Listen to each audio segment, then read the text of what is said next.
What we eat in space is very similar to what we have down here on Earth. In fact, we have a nutrition lab that does a great job of putting together a very healthy, nutritious menu for us with a lot of variety. And so sometimes I think I may actually eat better while I'm up on space than when I'm down here on Earth. My name is Monica Leong. I'm a research scientist here at NASA's Space Food Systems Laboratory. I conduct research and development projects on future food systems for long-duration missions, and I also support the International Space Station food provisioning. The American food system has about 203 food items on the menu.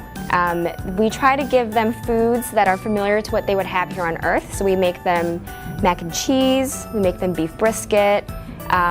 They get all sorts of stuff to make them feel comfortable, because when you're in space and you're in a confined area with only 5 other people, you might miss home a little bit. So we try to make it as comfortable as possible with food.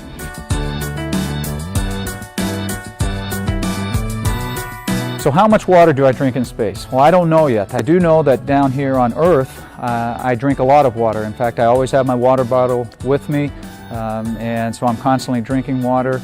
And I'm anticipating that that'll be the same up on orbit, but obviously it can be a little bit different.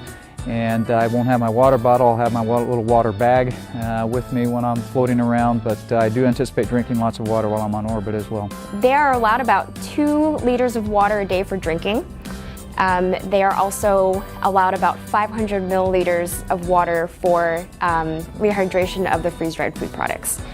We also expect that they get some water from the thermal stabilized products, just to make sure they have a good, healthy nutrition up there.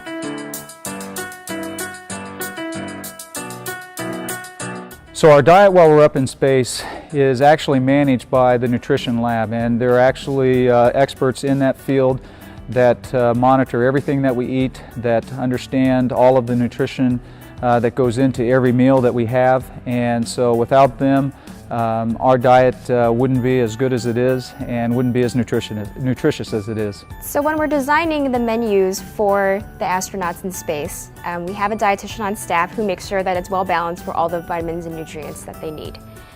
They also eat about 3,000 calories a day, more or less, depends on each astronaut, but they're given a standard menu to guide them. They don't have to stick with it, but we've set up food pantry style, so they go in and just take what they want for the day. Here are some samples of the food. So we have beverages here. This is a mango peach smoothie. This is a cinnamon scone. Here are some black beans in a thermostabilized pouch. They also get tortillas, which is actually a very hot commodity up there.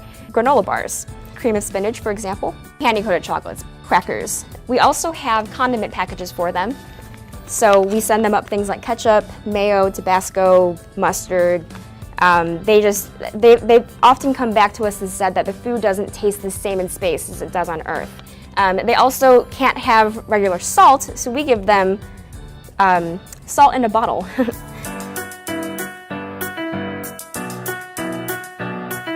Some of the research that I do here at NASA is for the Advanced Food Technology portfolio. I'm doing research to characterize food systems for long-duration missions, including the ones going to Mars. One of the problems that we have is that the food can be really heavy, and they also can take up a lot of space.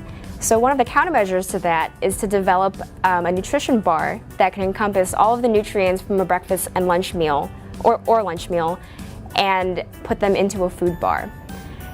There's nothing like that in the market right now, but we developed 700-calorie food bars that can just be packaged into one pouch, so it'll minimize waste, and it'll be lightweight, it'll be easy to eat, and it takes no time to prepare. We're looking at other technologies such as instant beverages to encompass all of the nutrients as well. There are a lot of applications for this in the real world. For instance, it could help with disaster relief, some temporary hunger relief, as well as for camping and survival foods.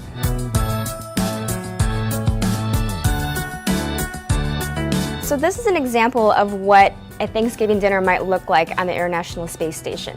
So here we have some smoked turkey, and it's actually an irradiated product that is produced for us by the military. We have cornbread dressing, which is a freeze-dried item, and it looks like this at first, but once it's rehydrated, it looks just like normal cornbread dressing. Likewise, we have the green beans with mushrooms, which looks like this in its pouch, and then when you add water to it, it looks a lot like that. Here we have candied yams, which is a thermal stabilized product. So it comes in a pouch like this, and they just heat it up and put it right in the plate. Here we have mashed potatoes, which is very similar to the green beans and cornbread dressing, where it's freeze-dried and you just add water, heat it up, and it's ready. We also have apple cider here, so this is what their beverages look like in space. For dessert, we have apples with spice, also a thermal stabilized product, comes in a pouch, just heat it up and serve.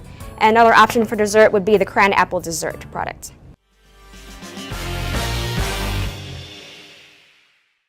NASA wishes you a happy Thanksgiving.